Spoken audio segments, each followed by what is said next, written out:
Hello, my name is Edith Waters, and I would like to provide you with a short presentation on India's disaster management system and the country's progression towards becoming safer and more disaster resilient.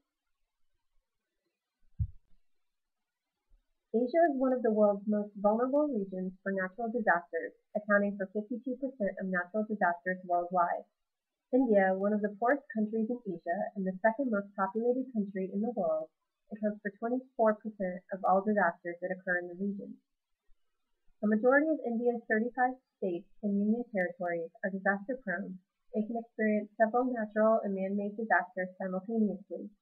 Disasters that result from natural hazards are the most frequent, including drought, floods, cyclones, earthquakes, landslides, and avalanches. Other natural hazards that can result in disasters are fire, storm surge, tsunami, and famine. Man-made disasters in India can result from transportation infrastructure, industry, and structural hazards, as well as terrorist attacks and seaborne disasters. The Indian disaster management system follows a bottom-up implementation pattern where response efforts are initiated at the state level with participation by the local affected community.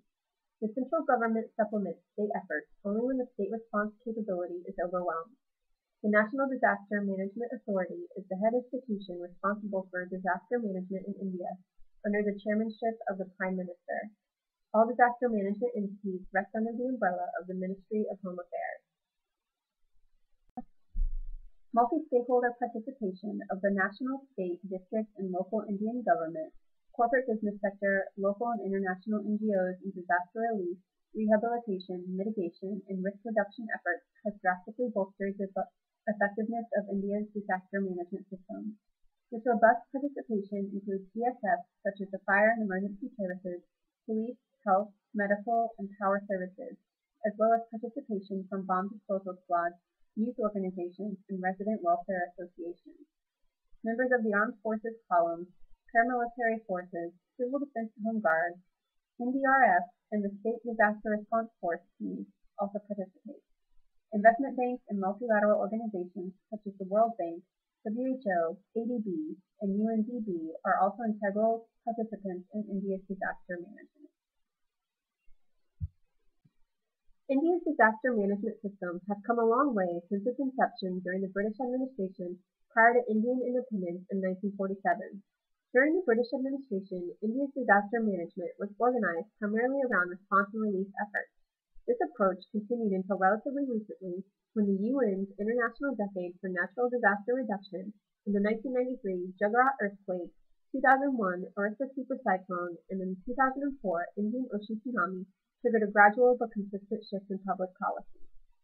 Policy outcomes of these events included the establishment of the OSDMA in 1999, the 2003 Gujarat Disaster Management Act, and subsequent GSDMA, as well as the creation of an Indian National Tsunami Warning System that was made operational in 2007. These events led to the creation of new programs and organizations like the NDMA in 2005 and subsequent rearrangement of the disaster management organizational structure. Accompanying these changes, the country has initiated a paradigm shift away from being a fully reactive disaster system to a proactive one, emphasizing prevention, mitigation, and preparedness activities, including increased education, training, and local awareness. Planning and preparedness activities have increased within the country. In addition to new policies, India has performed a comprehensive all-hazards disaster identification and vulnerability assessment and produced guidelines for mitigation of earthquakes, floods, and cyclones, as well as installed an early warning system. The NDMA has started an initiative to conduct a multitude of tabletop and mock exercises that test these and various other types of disasters. Initially, this will only occur in the most vulnerable areas of the country with a view towards sustainability and resiliency. India also hosts an annual preparedness conference before monsoon season and has begun integrating disaster management into its school curriculum. Certain obstacles continue to hinder the effectiveness of India's disaster management.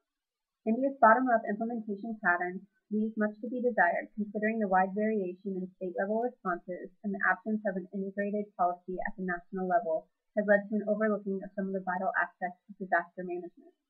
There is also a marked lack of local community, NGO, and emergency services capability to handle disaster preparedness and response activities due to inefficient manpower, outdated equipment, and inadequate training. India also needs better public education and awareness programs, as well as better early warning systems. The list goes on. Despite these obstacles, India has substantially strengthened the country's disaster management framework, as well as established a more holistic, multi-hazard approach towards disasters that is increasingly systematic and comprehensive, with growing participation. It should be kept in mind that India's disaster system is still in its earliest stages and will continue to improve as the years progress.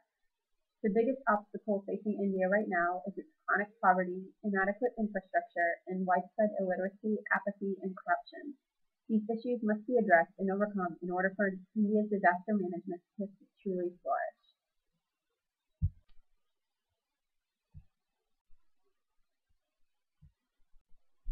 This concludes my presentation on India's disaster management.